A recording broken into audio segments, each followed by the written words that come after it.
Okay. Yesterday we are talking about concentration term of solution. We told you that about normality. Normality is equal to gram equivalent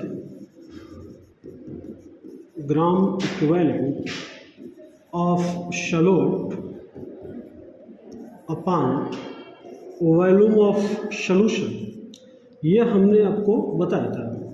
volume of solution किस में लेंगे हम? Litre में।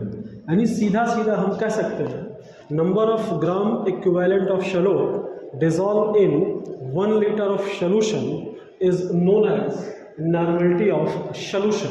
Normality को हम किससे represent करते हैं? एन से करते हैं। फार्मूला क्या हो जाएगा आपका? ग्राम equivalent of shallot upon volume of solution in litre. Gram equivalent को हमने बताया था कैलकुलेट करते हैं किससे? W/E से कैलकुलेट करते हैं। और वॉल्यूम के लिए सिंबल लेंगे वे, तो होगा क्या? हम लिख सकते हैं इसको W/E अपॉन वे लीटर। इसी लीटर को हमें ml में करना है, तो अपना जो नॉर्मलिटी का फार्मूला होगा, normality is equal to W into 1000 upon A into V ml। यहाँ पे ये टर्म जो आपको नया सीखने को मिल रहा है वो ये है, कौन सा? Gram equivalent. अभी तक हम लोग बात कर रहे थे मोल्स ऑफ सॉल्यूट के, बट यहाँ पे जो वर्ड है वो क्या आपका? ग्राम इक्विवेलेंट है। ग्राम इक्विवेलेंट को कैलकुलेट करने के लिए फार्मूला अप्लाई करते हैं W/E। W तो ठीक है, W हमें पता है, W को हम क्या कहते हैं? वेट कहते हैं, वेट ऑफ शैलोट। बट अगर हम बात करें किसकी? हम बात करें इक्विवेलेंट वेट की, तो इक्विवेलेंट वेट भी आपके लिए क्या है? एक नया वर्ड है कि इक्विवेलेंट मास या इक्विवेलेंट वेट होता क्या है, ये आपके लिए नया है। तो जो हम लोग देखेंगे वो किसके अबाउट में देखेंगे? पहले सबसे पहले हम सीखते हैं इक्विवेलेंट वेट। अगर हम इक्विवेलेंट वेट निकालना जान गए तो हम निकाल जाएंगे नॉर्मलिटी कैसे निकालते हैं, ये हम लोग सीख जाएंगे। ओके, तो प्रोसीड करते हैं। अगर इक्विवेलेंट वेट की बात किया जाए या इक्विवेलेंट मास की हम बात करें तो हम कह सकते हो, क्या कह सकते हो? Equivalent mass, equivalent mass. Equivalent mass को हम सीधा सीधा लिख सकते हैं क्या? Plus minus 1.008 gram of hydrogen plus minus 8 gram of oxygen plus minus 35.5 gram of chlorine, या और हम कह सकते हैं क्या? Plus minus 80 gram of bromine and plus minus 108 gram of silver. अब ये प्लस माइनस हम जो यहाँ पे लिख रहे हैं, ये प्लस माइनस का मतलब क्या होगा? देखिए, हम कह सकते हैं कि किसी सबस्टेंस का वह मास जो हाइड्रोजन के 1.008 ग्राम से प्लस मतलब कंबाइन होता हो, और माइनस मतलब या तो डिस्प्लेस होता हो। सेम सेंटेंस किसके? ऑक्सीजन के टर्म में 8 ग्राम ऑफ ऑक्सीजन से कंबाइन होता हो, या वो क्या करता हो? 8 ग्राम ऑक्सीजन को डिस्प्लेस करता हो, या फिर कह सकते हैं 35.5 ग्राम ऑफ क्लोरीन से क्या करता हो? कंबाइन करता हो या डिस्प्लेस करता हो। सेम कंडीशन किसके है? इस सेम कहानी ब्रोमीन की है। ब्रोमीन में भी वही चीज़, प्लस 80 ग्राम और माइनस 80 ग्राम। सिल्वर के केस में भी वही है, प्लस 108 ग्राम और माइनस 108 ग्राम।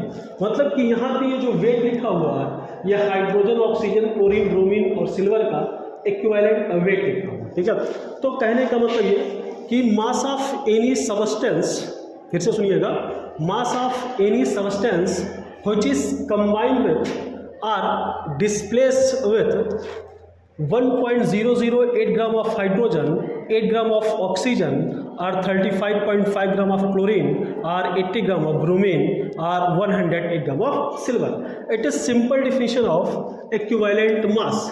देखने में आपको बड़ा टफ लग रहा होगा कि क्या ही बताया जा रहा है, इसको कैसे याद रखेंगे। तो एक छोटा सा एग्जाम्पल लेते हैं और आपको इस डिफिनीशन को हम क्या करते हैं, क्लियर करते हैं। एग्जाम्पल जैसे मान लीजिए कहा गया आपसे, क्या कहेंगे, यहाँ पे एक कंपाउंड लिया गया है CH4, मेथेन लिया गया है। अब आपसे कहा गया कि मेथेन में कार्बन का इक्विवेलेंट मास क्या होगा, what is the equivalent mass of carbon in methane. तो सिंपल सा अगर इसमें देखें तो हम कह सकते हैं कि कार्बन का जो 12 ग्राम है, कार्बन का 12 ग्राम 4 ग्राम हाइड्रोजन से यहाँ पे क्या कर रहा है, कंबाइन हो रहा है, क्या हो रहा है, 4 ग्राम ऑफ हाइड्रोजन से।